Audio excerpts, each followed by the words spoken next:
I am gonna need a bigger box.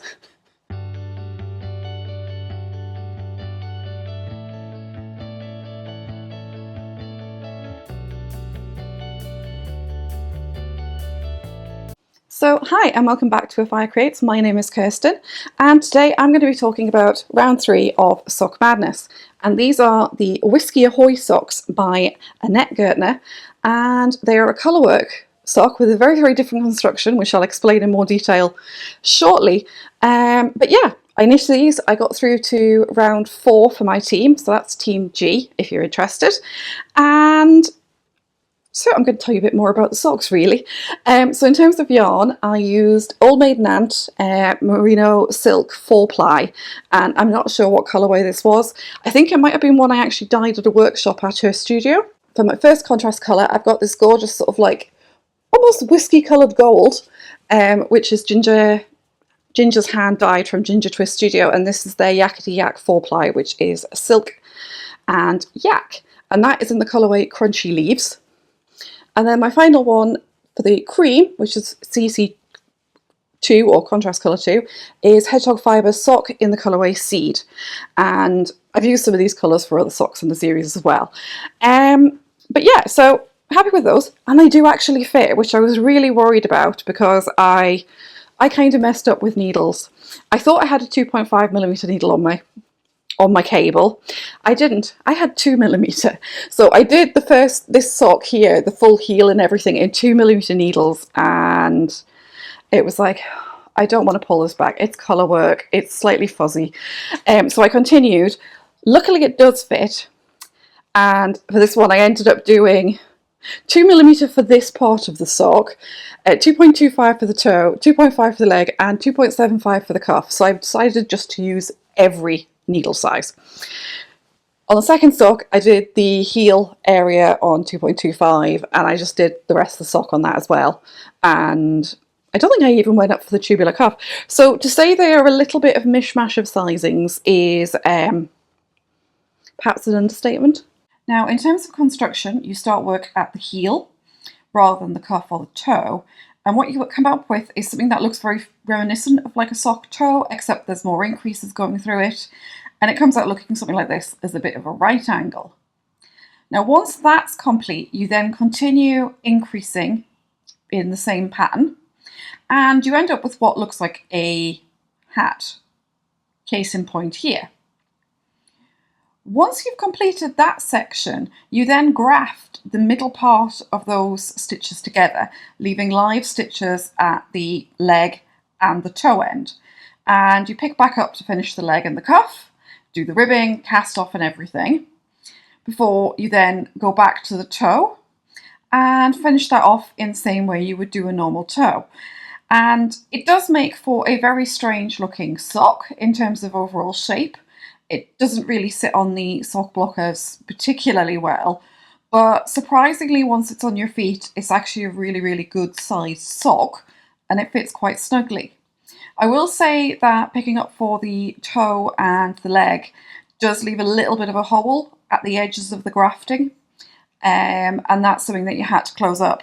And in this particular case, you weren't allowed to pick up extra stitches to sort of close the thing, because that would disrupt the pattern as set. Now something that did come up in my feedback email was that the colours weren't perhaps the best in terms of contrast, and the moderator did pass a comment and was asking me about my yarn dominance, and I knit both my colourwork socks with both yarns in my right hand, and I just sort of flick, and I have a very bad feeling that I managed to invert the way the yarn should have been, because normally the one that's closer to the work is the one that's dominant, and I have a horrible feeling that I did it the other way around, and that's why my little yachts aren't as defined as they should be.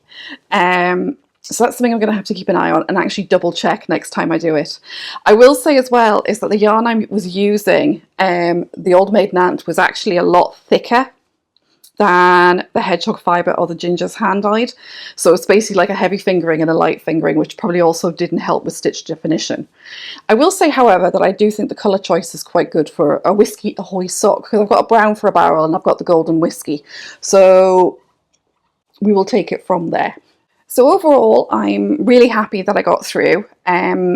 I will fully admit that there are problems with these socks, but I'm really happy that I've got through, and I really can't wait to see what's coming up next. The number of possible yarns are decreasing in my little basket. And if I just grab that.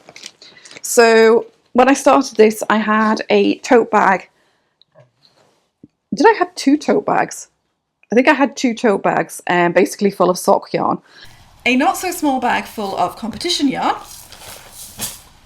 And I have a slightly smaller bag of bonus rounds. Now I have one little basket, and this is all the yarn that is still to be worked. I think there's actually scrap in the bottom of this as well from ones that I've done. But yeah, so I'm down to this, which is rather exciting. And there's some really cool colour combinations left, and I'm really looking forward to seeing exactly what's coming up.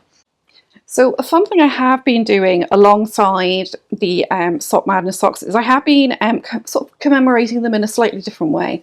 And if you see what I haven't been knitting whips, it's not entirely true, because I have been working on my Mini Mania scarf, which is a fingering weight design by Lady Dyer.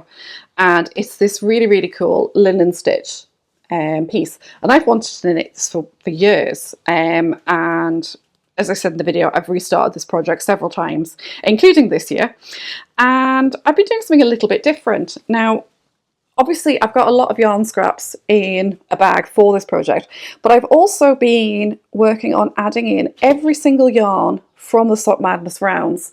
So I've got the pinks from Socks a la Mode, I've got the green from Allele, I've got my brown, cream and dark brown from the newspaper socks, I've got the grey and the teal, purple, blue variegated I used for Quasar.